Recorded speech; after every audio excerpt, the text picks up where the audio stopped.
ரீசெண்டா US and India கடையில் ஒரு ட்ரேட் வார் போயிட்டு இருக்கு. அண்ட் இந்த ட்ரேட் வார்னால யூஎஸ் வந்து இந்தியால இருந்து இம்போர்ட் பண்ற சில குட்ஸ்க்கு 25% எக்ஸ்ட்ரா டாக்ஸ் போட்டு எந்த ஒரு யூஎஸ் கம்பெனிஸும் இந்தியால இருந்து ப்ராடக்ட்ஸ் இம்போர்ட் பண்ண முடியாத மாதிரி பண்ணிட்டாங்க. பட் இது கமர்ஷியல் ஏவியேஷனை எந்த அளவுக்கு அஃபெக்ட் பண்ணிருக்கு? யூஎஸ் கிட்ட இருந்து எக்ஸ்டர்னலா பிரஷர் நிறைய வந்துட்டு இருக்கனால இந்தியா ரஷ்யாவோட ஹெல்ப்னால சைனா கிட்ட ஒரு நல்ல ரிலேஷன்ஷிப்பை பில்ட் பண்ணிட்டு இருக்காங்க. இதனால இந்தியன் கேரியர்ஸ் எல்லாம் போயிங் அண்ட் ஏர்பஸ்ல இருந்து வெளியே வந்து கோமேக் ஏர்கிராஃப்டை கன்சிடர் பண்ண சான்ஸ் இருக்கா? ட்ரம்ப் வந்து 50% டேரிஃபை இந்தியா மேல போட்டனால நம்ம போயிங் கிட்ட சைன் பண்ண $3.6 பில்லியன் ஒர்த்தான டீலை ஸ்டாப் பண்ணி வச்சிருக்கோம். இது எந்த அளவுக்கு இந்தியன் ஏவியேஷனை இம்பாக்ட் பண்ணும்? ஸோ இன்னைக்கு வீடியோவில் பார்த்தீங்கன்னா ரொம்ப நாள் கழிச்சு இந்தியன் ஏவியேஷன் மார்க்கெட் பற்றின ஒரு பொலிட்டிக்கல் டிஸ்கஷன் பண்ண போகிறோம். ஸோ இந்த வீடியோவை ஃபர்ஸ்ட்லேருந்து லாஸ்ட் வரைக்கும் பாருங்க, பிகாஸ் நிறைய இன்ட்ரெஸ்டிங் அண்ட் இம்பார்ட்டன்ட் பாயிண்ட்ஸ் இந்த வீடியோவில் டீட்டெயிலாக டிஸ்கஸ் பண்ண போகிறோம். அண்ட் சேனலுக்கு இப்போ தான் புதுசாக வரீங்கன்னா இந்த சேனலில் கமர்ஷியல் ஏவியேஷன் பற்றின நியூஸ், விளாக்ஸ், அப்டேட்ஸ்னு நிறைய வீடியோஸ் அப்லோட் பண்ணியிருக்கேன். ஏவியேஷனில் இது வரைக்கும் நீங்கள் பார்க்காத ஒரு சைடை எக்ஸ்ப்ளோர் பண்ணணும்னு நினச்சிங்கன்னா சேனலில் ஏகப்பட்ட வீடியோஸ் இருக்குது, செக் பண்ணி பாருங்கள்.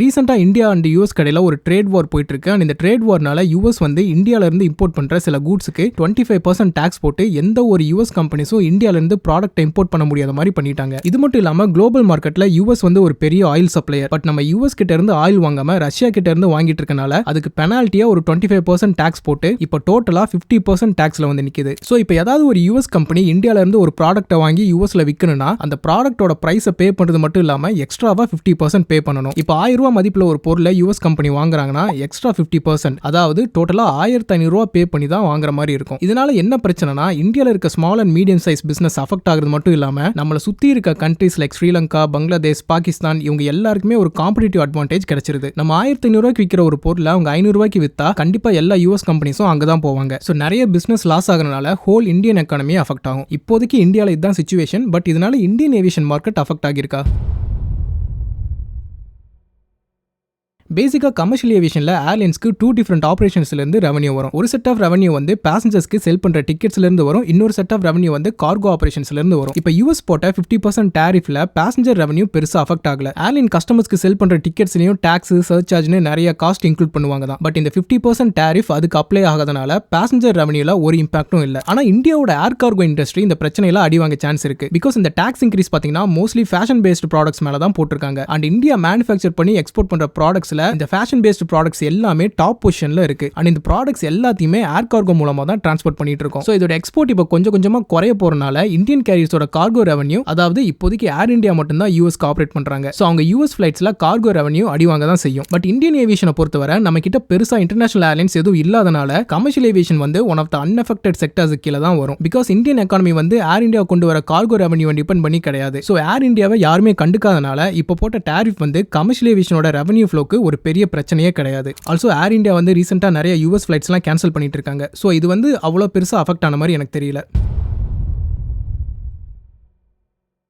இன்ஸ்டாகிராமில் பார்த்தீங்கன்னா RR எடிட்ஸ் ஏவியேஷன் ஒருத்தர் இந்த டாக்ஸ் இன்க்ரீஸ்னால போயிங் கிட்ட பிளேஸ் பண்ண ஆர்டர்ஸ் எல்லாமே டெம்பரரியாக ஸ்டாப் பண்ணியிருக்காங்க. அண்ட் அதை பற்றின என்னோட ஒப்பீனியன் என்னன்னு கேட்டிருக்காரு. ஸோ ட்ரம்ப் 50% டேரிஃப் போட்டதுக்கப்புறம் இந்தியா வந்து போயிங்கோட ஏர்கிராஃப்டை வாங்க சைன் பண்ண $3.6 பில்லியன் ஒர்த்தான டீலை பாஸ் பண்ணாங்க தான். பட் அது கமர்ஷியல் ஏர்கிராஃப்ட் கிடையாது. போயிங் P8 ஒரு பேட்ரோல் ஏர்கிராஃப்ட். நான் கூட பாரிஸ் ஏர் ஷோ போய் அங்கே ஒரு ஏர்கிராஃப்டை பார்த்து இது என்ன பார்க்க 737 மாதிரி இருக்குன்னு சொல்லியிருப்பேன். ஸோ அந்த ஏர்கிராஃப்ட் தான் P8 பொசைடன். ஸோ ஒரிஜினலாக இந்தியன் கவர்மெண்ட் வந்து 6 P8 ஏர்கிராஃப்டை $2.42 பில்லியன் வாங்கிக்கிறதா யூஎஸோட ஸ்டேட் டிபார்ட்மெண்ட் கூட 2021ல டீல் சைன் பண்ணியிருந்தாங்க. பட் 2021ல இந்த கவர்மெண்ட் வேற, இப்போ இருக்க கவர்மெண்ட் வேற. அது மட்டும் இல்லாம ரீசெண்டா supply chain issue, inflation, tariff எல்லாம் போட்டனால $2.4 பில்லியன் சைன் பண்ண டீல் $3.6 பில்லியன் சேஞ்ச் பண்ணிட்டாங்க. ஸோ இப்படி எதுவுமே சொல்லாம ஆல்ரெடி அப்ரூவ் பண்ண டீல்ல காஸ்ட்டை இன்க்ரீஸ் பண்ணனால தான் இந்தியன் கவர்மெண்ட் இந்த ஏர்கிராஃப்ட் டீலை டெம்பரரியா ஸ்டாப் பண்ணி வச்சிருக்காங்க. இதுல ஒரு ஹைலைட்டான விஷயம் என்னன்னா இந்தியா வந்து ஒரு வருஷத்துக்கு $1.2 பில்லியன் ஒர்த்தான ஏரோஸ்பேஸ் காம்பனன்ட்ஸை இந்தியால இருந்து மேனுஃபேக்சர் பண்ணி போயிங் மட்டும் இல்லாம நிறைய யூஎஸ் கம்பெனிஸ்க்கு எக்ஸ்போர்ட் பண்ணிட்டு இருக்காங்க. சோ அந்த ஸ்பேர் பார்ட்ஸை எக்ஸ்போர்ட் பண்றதுக்கும் நம்ம அதிக காசு கட்டிட்டு இருக்கோம். அண்ட் அதையெல்லாம் எந்த ஏர்கிராஃப்ட்ல யூஸ் பண்றாங்களோ அந்த ஏர்கிராஃப்டை டெலிவரி எடுக்கிறதுக்கும் நம்மள அதிக காசு கட்ட சொல்றாங்க. சோ இந்தியாவை பொறுத்தவரை இந்த மாதிரி ஒரு கோளாறான சிச்சுவேஷன்ல இருக்கனால தான் ஒரு ப்ராப்பர் கிளாரிட்டி கிடைக்கிற வரைக்கும் டீலை ஹோல்ட்ல வைக்கலாம்னு ஒரு டெசிஷன் எடுத்திருக்காங்க.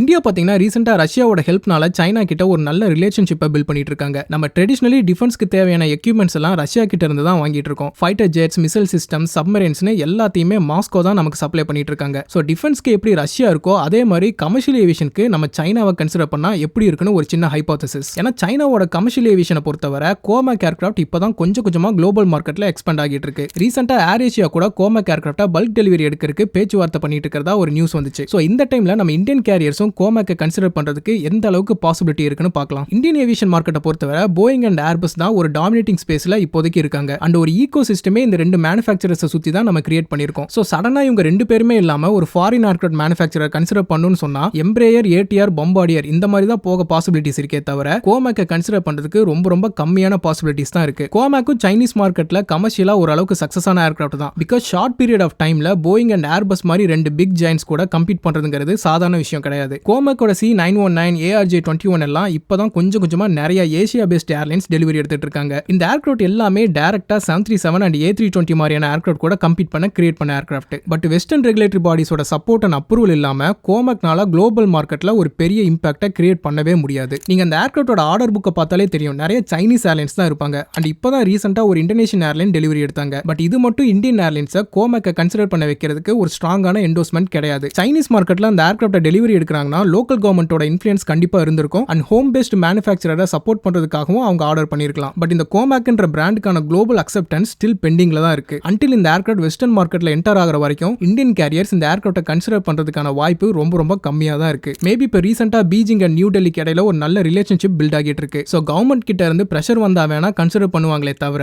நம்ம மோஸ்ட்லி போயிங் அண்ட் ஏர்பஸ் தான் டிபெண்ட் பண்ணியிருப்போம். ஏன்னா ஆல்ரெடி இந்தியன் ஏர்லைன்ஸ் எல்லாரும் இவங்க ரெண்டு பேத்துக்கிட்டையும் ரெக்கார்ட் பிரேக்கிங் ஆர்டர்ஸ் கொடுத்துட்டு இருக்காங்க. ஸோ இதுல இருந்து டீவியேட் ஆகி ஒரு சைனீஸ் மேனுஃபேக்சரர் கன்சிடர் பண்றதுக்கான பாசிபிலிட்டிஸ் ரொம்ப ரொம்ப கம்மியா தான் இருக்கு.